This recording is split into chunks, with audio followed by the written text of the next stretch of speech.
Hey, what's up? I'm doing something a little different today. I decided to start doing uh, kind of film of the day type of series, and so I'm just gonna go through my movie collection and just pick out random ones and talk about them. And to start it off, I'm doing Imitation of Life by it's directed by John M. Stahl. And this is the 1934 version. There is a 1959 remake of it, I believe, that I have not seen.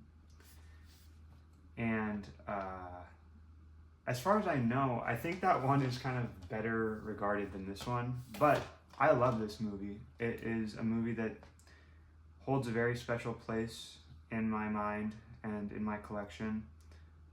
It's one of the oldest movies I've watched, and that's part of why I think that's part of why it is so special to me, because so like a little backstory on why I got this was that I just read The Bluest Eye. It's like Toni Morrison's first novel, and I read, like, afterwards I was reading like an essay or something that drew thematic parallels between The Bluest Eye and this movie.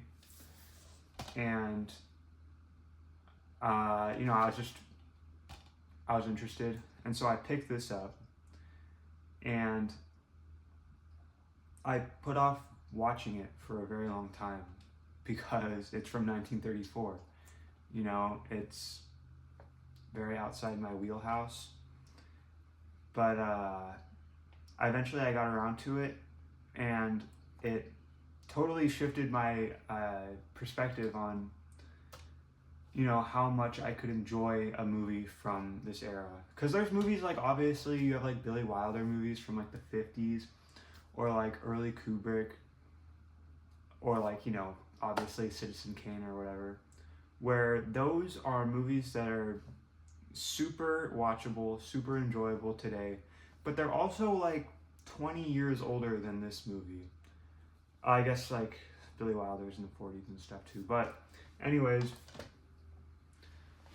this, even though to some people it might be like, oh, it's black and white and old, so that means that they're like if you see a black and white old movie, it doesn't matter whether it's from the 50s or the 20s, like, you're gonna view it the same way.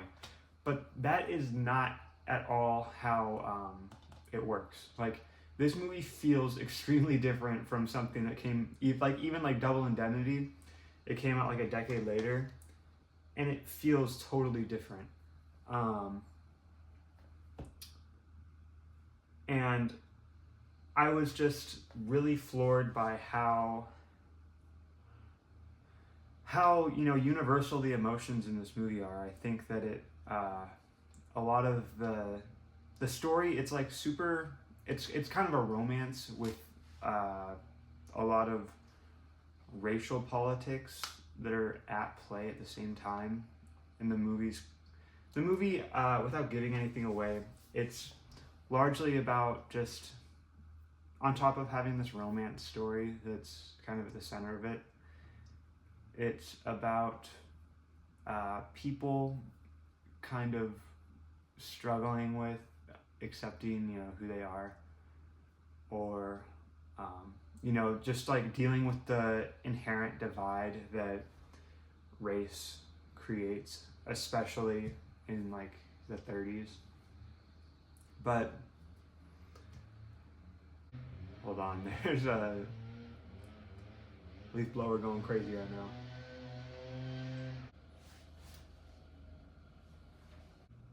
Okay, I think that they're walking away. Okay, I totally just lost my train of thought on that. But anyways, uh, when I finally got around to watching Imitation of Life, I just kind of went in expecting to it. I was expecting it to be like the classic case of like, I can appreciate it, but I don't really like actually enjoy it. But no, I love this movie. This movie is like so entertaining to me. I think that it's got great dialogue, great characters. It's a very I would say this is like a great rainy day movie in my opinion. I've watched it a couple times and it definitely strikes a certain mood. But it also it just made me realize how, it doesn't matter how old a movie is or how like how hammy the acting is. If the emotions are real, like I feel, I cannot lie. I will be honest with you. The end of this movie gets me a little bit misty-eyed. Genuinely, I couldn't believe that there was something that was this, like it's something I'm so separated from, and it just I connect with it so much. And even though obviously I'm not, the demographic of it, the demographic of characters in this movie don't really, line up with my existence. I feel this is me speaking way out of line right now. I think that it handles its subject matter pretty delicately and with a lot of sensitivity, and especially for the time, it's able to talk about things that I don't even think people today really think about that much.